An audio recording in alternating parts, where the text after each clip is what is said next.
Assalamualaikum warahmatullahi wabarakatuh. Apa kabar anak-anak? Tentunya tetap semangat kan, meskipun sampai hari ini kita masih harus belajar dari rumah. Anak-anak, berjumpa lagi dengan program BEM4D, Belajar Bahasa Bersama Budian.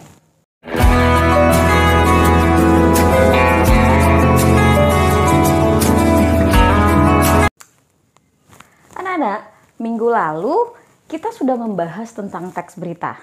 Hayo, ada yang ingat apa saja sih materi yang kita bahas minggu lalu terkait teks berita?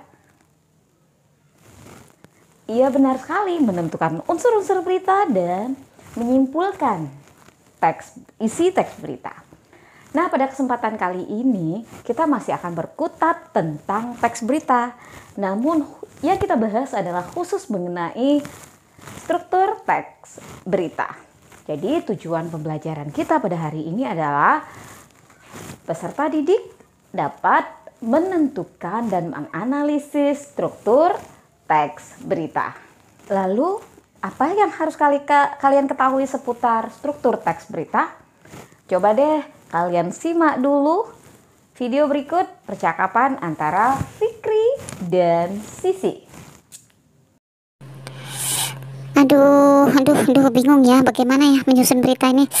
Waduh, mana sih si Fikri? Aduh, si Fikri nggak ada ini. Mana ya? Nungguin dia dari tadi nggak nongol-nongol. Mana nih si Fikri?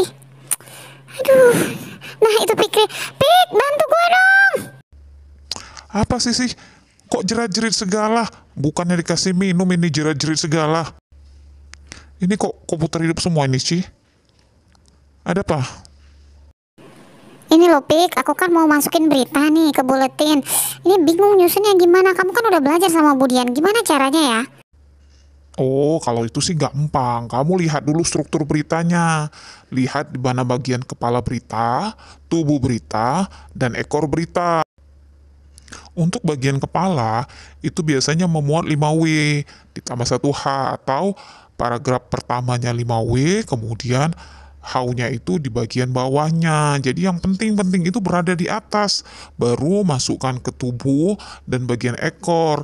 Jadi ketika dipotong berita itu tidak akan mempengaruhi isi berita itu sendiri. Gimana? Oh gitu ya. Oke deh, saya coba. Nah, jadi sudah tahu kan? Struktur teks berita itu terdiri dari 3 hal. Pertama, kepala, tubuh, dan ekor. Jadi sama seperti struktur kerangka kita. Ada kepala, ada bagian tubuh, dan ada bagian bawah. Kalau di struktur teks berita disebut dengan bagian ekor. Nah, kalian perhatikan gambar berikut. Struktur teks berita menggunakan piramida terbalik. Seperti yang dikatakan Fikri tadi. Ya, karena apa? Ini nanti kaitannya dengan urusan penerbitan.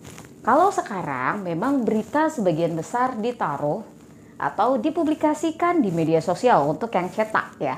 Berbeda dengan yang digital, yang bersuara di televisi atau di YouTube. Nah, untuk yang cetak itu biasanya di media sosial. Kalau dulu sebelum adanya media sosial seperti sekarang, seperti yang kalian baca di portal-portal media. Jadi berita itu harusnya dari wartawan masuk ke redaktur. Nah, redaktur itu menyuntingnya. Menyunting berita ini, menaruh 5W1H-nya itu di paragraf pertama, kemudian bagaimananya itu biasanya ditaruh di paragraf kedua, selanjutnya hal-hal yang tidak penting. Nah, setelah dari redaktur, berita ini akan masuk ke copy editor untuk mengedit bagian bahasanya. Nah, dari sini akhirnya berita ini akan dilanjutkan ke pracetak atau layouter. Nah, di layouter ini itu yang terkadang ditata berita ini. Nah, seandainya space atau ruangan ketika tata letaknya itu tidak mencukupi, maka berita ini harus dipotong. Oleh karena itu, kenapa bentuknya piramida? Ketika bagian ekor dipotong, dia tidak akan mengubah esensi dari berita. Jadi, pada bagian kepala dan tubuh tetap sesuai dengan judul berita. Oleh karena itu, memang harus antara judul dengan isi berita harus sinkron, atau judul itu isinya harus berada minimal di paragraf pertama agar orang bisa lebih memahami apa itu isi berita. Jadi sama ya, struktur berita ini ibarat reptil.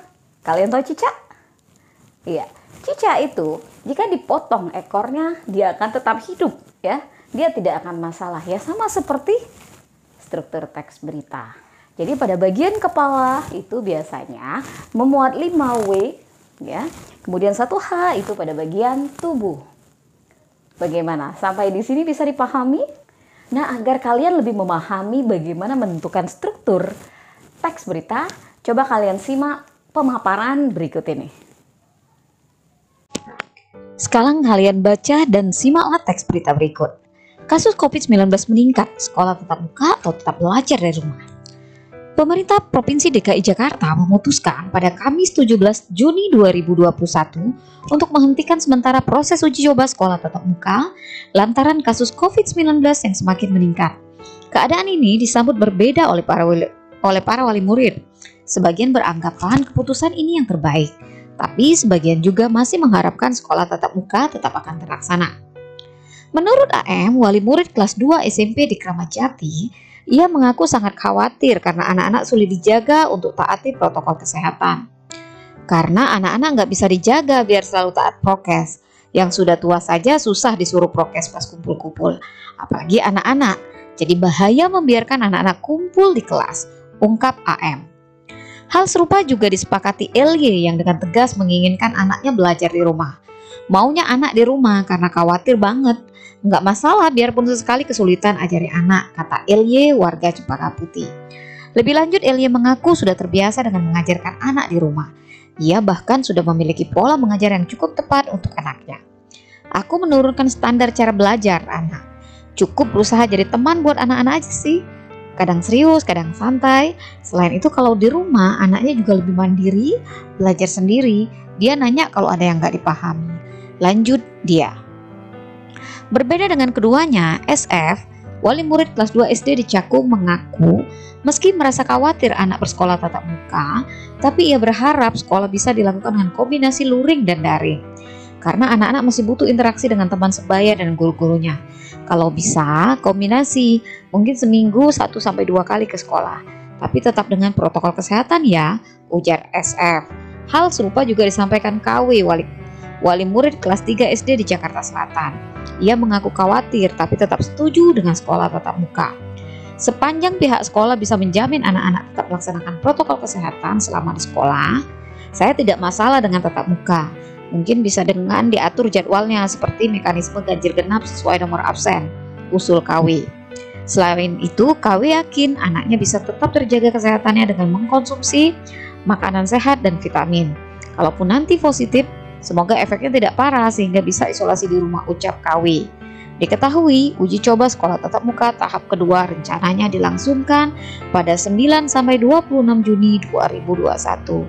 Uji coba ini dihentikan pada pekan kedua lantaran tingginya kasus COVID-19 di DKI Jakarta. Nah, sudah disimak dan dibaca beritanya tadi? Nah, dari berita tadi kita coba cari dulu 5W1H-nya.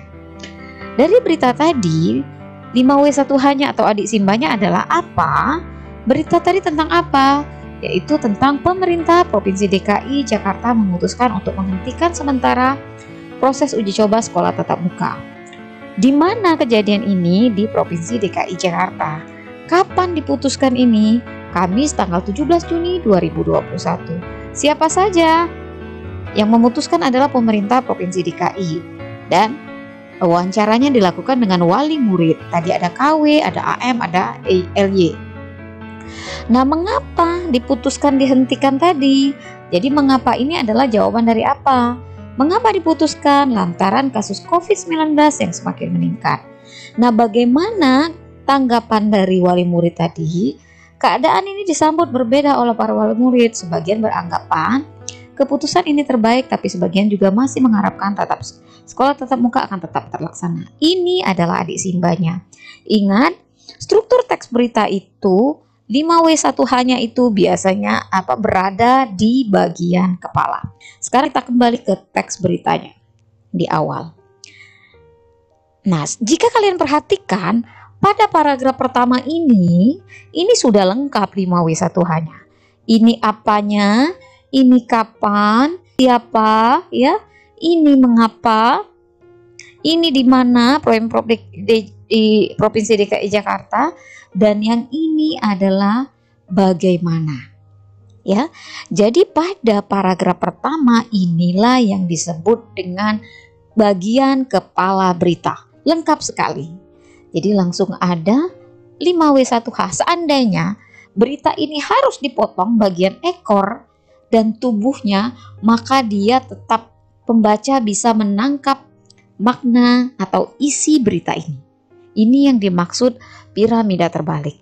Jadi jika bagian paragraf kedua dan selanjutnya dipotong, maka pembaca tetap bisa menangkap makna isi berita ini. Jadi pada judul ini judul yang memuat bagian bagaimana. Nah, sekarang kita lihat paragraf kedua. Paragraf kedua ini tanggapan penjelasan dari bagaimana. Jadi paragraf kedua, paragraf ketiga, paragraf keempat, dan paragraf kelima ini adalah tanggapan dari bagaimana. Ini yang kita sebut dengan tubuh berita. Sementara paragraf ke-6 dan ke-7 ini yang disebut dengan ekor berita, karena kalaupun ini dipotong tidak akan mempengaruhi bagian atas. Nah, jadi ketika kalian menentukan struktur teks berita, perhatikan lagi di mana letak adik simbanya. Bagaimana? Bisa dipahami dari pemaparan tadi? Atau justru tambah bingung? Ya, kalau kalian bingung berarti kalian berpikir bagus dong. Namun agar kalian lebih memahami, yuk kita bahas di ruang grup kelas kita melalui LKPD yang telah Ibu sediakan. Sampai di sini dulu perjumpaan kita. Ingat, pertemuan selanjutnya kita masih tetap membahas teks berita. Hanya saja kita akan membahas tentang kaidah kebahasaan teks berita. Sampai jumpa dulu pertemuan kita pada hari ini. Tapi Ibu ingatkan tetap patuhi prokes ya, atau protokol kesehatan minimal. Ketika di rumah kalian menerapkan 3M, memakai masker, menjaga jarak, dan mencuci tangan menggunakan air mengalir. Ibu akhiri dengan ucapan billahi taufik wal hidayah. Wassalamualaikum warahmatullahi wabarakatuh.